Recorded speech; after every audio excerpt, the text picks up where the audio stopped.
Britney Spears en enfer dans son autobiographie événement, La femme en moi. Ce mardi 24 octobre sort « La femme en moi », dans 26 pays, simultanément, autobiographie très attendue de la pop star américaine.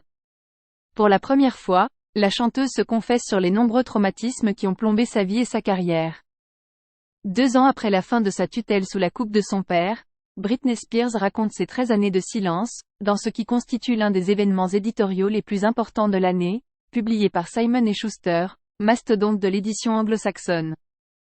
Écrit par un prête-plume dont le nom n'a pas été communiqué, The Woman in Me, La femme en moi en version française, revient de manière libérée sur la relation de la plus grande pop star des années 2000 avec les paparazzi, les médias, son père tyrannique et alcoolique ou encore les tumultueuses histoires avec ses ex, Justin Timberlake et Kevin Federline.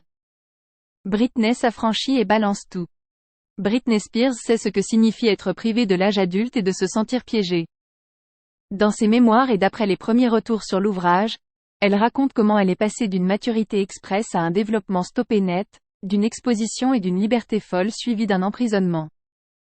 Au fil des 285 pages de ce livre événement, Britney se compare à Benjamin Button, un personnage qui vieillit à rebours du temps. Elle revient notamment longuement sur les années de privation et d'humiliation sous le joug de son père, dont elle n'oubliera jamais les premiers mots prononcés à l'annonce de sa mise sous tutelle en 2008. Britney Spears désormais c'est moi. On y apprend à quel point son père régissait absolument tout dans sa vie.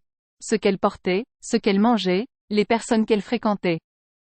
Une tutelle où tout était réglementé au millimètre avec des gardes du corps.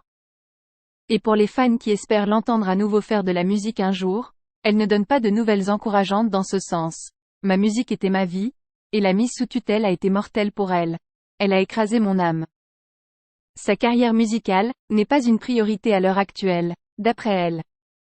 Déjà classée numéro 1 en précommande dans une vingtaine de pays, La femme en moi lève le voile sur de nombreux épisodes de l'existence chaotique de Britney Spears, et devrait consoler ses plus fervents et admirateurs ISS, en découvrant les anecdotes inédites qu'elle partage dans ses lignes.